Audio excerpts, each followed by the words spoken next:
Inihiling ni Maffei sa lahat na sumunod sa kanya, na nagsasabing dadalhin niya ang lahat sa tagumpay. Iniisip niya na kahit necromancer si Leon, papatunayan niyang siya lang, ako si Maffei, ang pinakaangkop na magiging pinuno ng batch na ito at pinakamalakas na lalaki sa kanilang batch. Habang sa isang banda ay nagkakaroon ng superiority complex si Maffei, sa kabilang banda naman, kakaiba na ang pakiramdam ni Leon. Iniisip niya, anong klaseng beginner world ito? Bakit walang anumang mga prompt ng system? Biglang narinig ng lahat ang boses mula sa likuran. Paglingon nila sa pinanggalingan ng boses, nakita nila ang isang matandang lalaki na kulay asul ang buong katawan. Ang sabi ng matanda, napakabata ninyong lahat, sayang naman. Lahat ay talagang nagulat, nagtatanong kung sino ang nilalang na ito. Curious ding tinanong ni Leon ng matanda kung ano ang ibig niyang sabihin doon. Hindi pinansin ng matanda ang kanilang mga tanong at winelcome sila sa Nightmare Village. Biglang naging isang madilim at nakakatakot na nayon, ang kaninang nayon na mukhang normal. Isang window screen ang lumalabas sa harap ng lahat na nagsasabing, "Welcome to the Beginner's Training, Nightmare Village." Kinakalkula ng system ang difficulty, at ito ay nasa Beginner S rank. Sinasabi ng system sa lahat na ang difficulty sa beginner's training ay kinakalkula ng hindi katulad mula sa mundo ng mga tao, ang S-rank na beginner ay halos katumbas ng E-rank sa mundong ito. Dumating ang isa pang mensahe, na nagsasabing ang kinakailangan sa pagsasanay ay makaalis ng buhay at hanapin ang sekreto sa kaibuturan ng Nightmare Village. Ang lahat ay talagang nabigla pagkatapos malaman na ang nayon na ito ay Nightmare Village. Alam ng lahat na ang Nightmare Village ay pumatay ng 40 katao, ito ang lugar na walang nakapasa dati. Ang mga natatakot na estudyante ay nagsimulang tumakbo patungo sa entrance ng nayon, na nagsasabing gusto na nilang umuwi, at ayaw na nilang sumama sa pagsusulit. Inihiling ni Maffei na huminto ang lahat, na nagsasabing, huwag mag-alala, tiyak na paprotektahan ko ang lahat palabas ng Nightmare Village. Habang nagpapanik ang lahat, nagsimulang mag-isip si Leon kung ano ang dapat niyang gawin dahil alam niya na ang isang E-rank sa mundong ito, ay kailangan magpa-level muna kahit level 1 man lang sa simula pa lang, at dahil lahat sila ay nasa level ng disciple, kailangan nilang isipin kung paano sila makakapasa dito. Ang mga level sa kabilang mundo ay nahahati sa 4 na stage. Disciple, early stage, middle stage, at late stage. Ang mga nasa disciple ay level 1 to level 10, ang early stage ay nasa level 11 to level 20, at iba pa.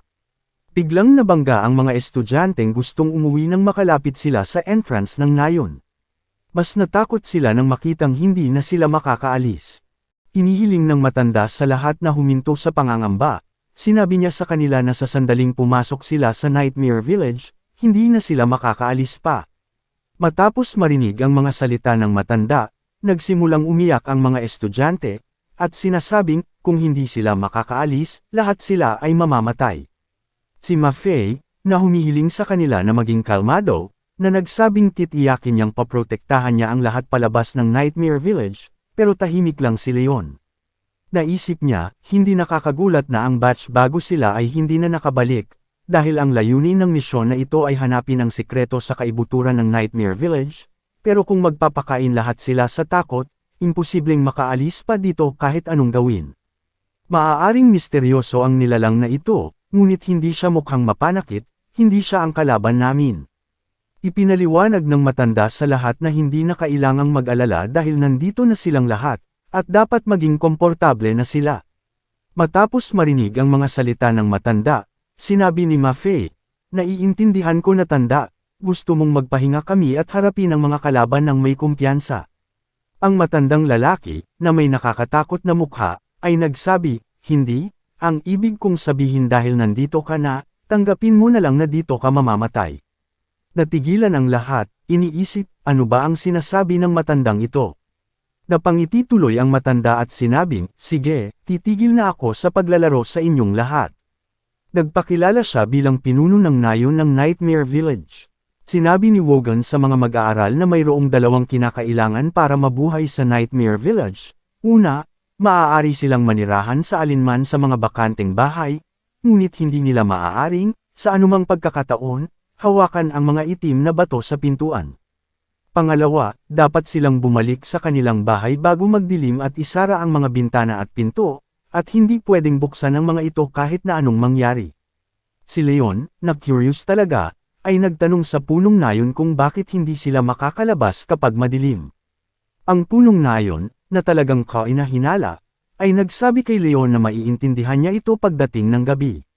Pagkatapos noon, pagkagabi, nagpa siya ang lahat na makinig sa sinabi ng punong nayon at humanap ng bahay na mapagtataguan muna. Hinati nila sa 4 na grupo na may 11th estudyante sa bawat grupo.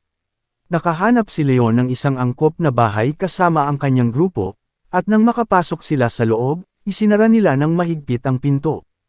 Pagpasok nila sa bahay, sinabi ng babaeng maputi ang buhok sa lahat na para sa kaligtasan, magpahinga sila sa ikalawang palapag ngayong gabi. Habang nakatayo si Leon, may lumapit sa kanya na babaeng pula ang buhok at sinabing, "Leon, kung may panganib mamaya, tandaan mong protektahan mo ako." Sinubukan ng dalaga na akitin si Leon gamit ang kanyang mga alindog, "Ako ay isang healer, at kaya kitang bigyan ng maraming health points." Ang babaeng maputi ang buhok, nang makita ito, ay lumapit sa babaeng mapula ang buhok at sinabing, "Zhao Yu, wala ka talagang hiya. Hindi mo ba nakikita na napakaraming kaklase natin ang tumitingin?" Sinabi sa kanya ni Zhao Yu na siya ay okay dito mismo, at anong bagay ang pinuproblema nito. Sumagot ang babaeng maputi ang buhok, "Sa tingin mo ba ang pagiging mukhang baka ay isang bagay na maipagmamalaki?" Inihahambing niya ang dibdib ni Zhao Yu sa dibdib ng baka. Nagalit si Zhao Yu at tinuya siya, na nagsasabing, mas mabuti ang may malaking bagay kaysa sa wala. Nagalit ng husto ang babaeng may puting buhok at sumigaw, "Ang taba mo kasi, mukhang baka." Habang nag-aaway ang dalawang babae, pumunta sa bintana ang isa sa mga estudyante. Pagtingin niya sa labas, may nakita siya at nagsimulang umiyak, "Lola, miss na kita." Isang matandang babae ang nasa kabilang gilid ng bintana, na nagsasabing, "Mahal kong apo, nilalamig ang lola, at nakakatakot ang lugar na ito. Bubuksan mo ba ang bintana para yakapin si lola?" Ang estudyanteng iyon, na naniniwalang siya ang kanyang lola, ay nagbukas ng bintana para sa kanya. Nang makita siya ni Leon na binubuksan ang bintana, tumakbo agad si Leon patungo sa bintana na sumisigaw, "Hindi mo yan lola." Ngunit huli na ang lahat, binuksan na niya ang bintana, at biglang sinugod ng matandang babae ang estudyanteng iyon. Laking gulat ng estudyante nang makitang ganoon ang pag-atake sa kanya ng kanyang lola, lahat ay natatakot na tulungan siya. Ngunit biglang, may gumamit sa kanila ng staff upang mag-cast ng sand-binding magic, isang sandwave ang pumihil sa matandang babae sa pag-atake sa batang iyon. Ang matalik na kaibigan ni Leon, si Yang Shi, ang gumamit ng mahikang iyon. Pinalapit niya ang estudyante ng mabilis dahil hindi niya ito mapipigilan ng matagal. Nang maunawaan ng estudyanteng iyon ang nangyayari, tumakbo siya patungo kay Yang Shi. Biglang nag-transform ang matandang babae bilang isang pulang halimaw, isang normal na halimaw na tinatawag na nightmare. Isa itong level 3 monster na may 50 health at 25 strength. Laking gulat ng lahat matapos itong makita. Isang batang babae ang nagtanong, paanong ang nightmare na ito ay isang normal na halimaw lamang? Kahit na ang maliliit na halimaw ay ganito ba kalakas na S-rank sa beginner's world? Dahil pinigilan siya ni Yang Shi kanina, nagsimulang sumalakay ang halimaw kay Yang Shi, at takot na sinabi ni Yang Shi, "Halimaw, huwag kang pumunta rito. Kung kakain ka ng ganitong kataba na karne, maha-high blood ka talaga." Ngunit bago pa man makaatake ang halimaw, isang barrier ang lumitaw at hamarang dito. Ang babaeng maputi ang buhok ang nagpatigil sa kanyang pag-atake gamit ang kanyang kakayahan sa barrier. Gayunpaman, dahil ginagamit niya ang kanyang magic shield, patuloy siyang nababawasan ng health points.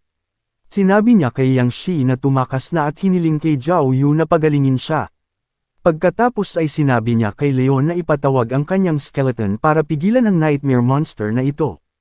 Pareho silang sumang-ayon sa babaeng maputi ang buhok. Sinimula ni Zhao Yu ang pagbibigay ng kanyang healing magic upang maging buff ng puting buhok na babae, na nagsimula siyang makarecover sa kanyang health stats. Iniisip ng babaeng maputi ang buhok, basta't magtutulungan ang lahat, hindi magiging mahirap ang pakikipaglaban sa nightmare na ito. Naisip niya ngayon na kailangan lang niyang pigilan ang halimaw hanggang matawag ni Leon ang kanyang mga skeleton. Ngunit bigla niyang napansin si Leon, na tumatakbo patungo sa Nightmare Monster, sisilakay siya gamit ang kanyang staff. Nang makita ito, sumigaw siyang Brother Leon, hindi ganyan ang paggamit ng staff. Pinalaan niya si Leon na kung lalapit siya sa Nightmare, mamamatay siya. Gayunpaman, hindi siya pinansin ni Leon at ginamit niya ang kanyang staff para salakayin ang Nightmare Monster. Nawala ang lahat ng 50 health points ng Nightmare, nang siya ay tamaan ni Leon at namatay sa isang strike. Pinatay ni Leon ang Nightmare Monster. Natigilan ang lahat. Paano ito naging posible? Talagang nagulat sila, nagtatanong kung paano mapapatay ang isang Nightmare na may 50 health points sa isang atake na ganoon. Napaisip sila, lahat ba ng Necromancer ay lumalaban ng ganito? Matapos patayin ang halimaw na iyon, hiniling ni Leon sa lahat na tingnan ito. Ang Nightmare na pinatay ay naging isang Blackstone at nagsimulang maglaho. Ang puting buhok na batang babae, pagkatapos makita ang Blackstone, ay nagsabi, ang simbolo sa item na ito ay kapareho ng nasa frame ng pinto. Sinabi ni Zhao Yu dahil ito ay pareho silang nasa Nightmare Village, kaya hindi iyon kakaiba. Pero si Leon ay nakaramdam na parang may mali, may bug ba na nangyari? Bakit hindi ako nakakuha ng anumang mga stat point sa kabila ng pagpatay sa isang Nightmare sa isang strike? Nagtanong ang babaeng maputi ang buhok kay Leon kung may napansin siyang kakaiba. Sumagot si Leon na wala, at baka nag-o-overthink lang siya. Sa sumunod na araw, lumabas na lahat ng estudyante sa kwarto nila. Ang grupo ng mga estudyante na kasama ni Leon ay nagpapasalamat kina Zuo at Leon kagabi dahil kung hindi nila natalo ang Nightmare Monster, lahat sila ay patay. Paglabas ni Ma-Fei sa kanyang silid, narinig niyang nag-uusap ang grupo ni Leon, na nagsasabing hindi sila nagkamali sa pagpili kay Leon. Siya'y napakalakas at pinatay ang Nightmare sa isang strike lamang. Idinagdag ng isa pang estudyanteng lalaki na si Zuo ay medyo kahanga-hanga rin, dahil ginamit niya ang kanyang shield upang direktang pigilan ang pag-atake ng Nightmare. Nakikinig si Ma-Fei sa kanilang pag-uusap at naisip na kung naroon siya, tiyak na hindi niya hahayaang mag-ahusan ang isang babaeng tulad ni Zuo. Ang pagtatago sa likod ng isang babae ay hindi isang bagay na gagawin ng isang tunay na lalaki. Inilabas ni Ma-Fei ang kanyang espada at inindayog ito, na nagsasabing tatalunan niya ang mga Nightmare sa isang atake. Lumabas na si Leon sa bahay at nakita si Ma-Fei, at pinuri niya ito. Class monitor, maaga kayatang nagte-training ngayong umaga. Ang sipag mo naman. Idinagdag pa niyang iyan ang inaasahan sa isang class monitor. Ang pagsisikap na ito ay siyang nagpalakas sa kanya kung ikukumpara sa ibang tao. Matapos silang makita, huminto si Ma-Fei at sinabi sa kanila na medyo nagsasanay lang siya. Nang makita ni Ma-Fei ang babaeng may puting buhok na si Zuo, hiniling niya na sumama siya sa isang bahay kasama niya ngayong gabi dahil tiyak na hindi niya ito hahayaang magkaroon ng anumang pinsala. Sumagot si Zuo na ang kanyang tungkulin ay isang tank sa labanan, kung hindi siya magtatank, magagawa mo bang harapin ang mga halimaw? Sinabi sa kanya ni Ma-Fei na kaya niyang harapin ang isang Nightmare sa sarili niyang pamamaraan, at hindi niya kailangan na kumilos siya. Nainis si Zuo at sinabi kay Ma-Fei na ang ganitong uri ng pag-iisip ay hindi tama, sinabi na ng kanilang guro na kailangan nilang magtulungan. Hindi niya kayang gawin ang mga bagay sa kanyang sarili, dapat matuto siya kay Leon. Biglang narinig ni Leon ang ilang tinig, ito ang pinuno ng nayon. Siya ay dumating kasama ang kanyang mga kapwa nilalang na humihiling sa kanila na patayin ang lahat ng mga estudyante. Inutusan niya ang kanyang mga taga-nayon na huwag hayaang makatakas kahit isang estudyante. Itali ang lahat sa isang puno at hayaang sunugin ng apoy ang kanilang mga kasalanan. Binalaan din niyang silang lahat na patayin ang sinumang lumalaban.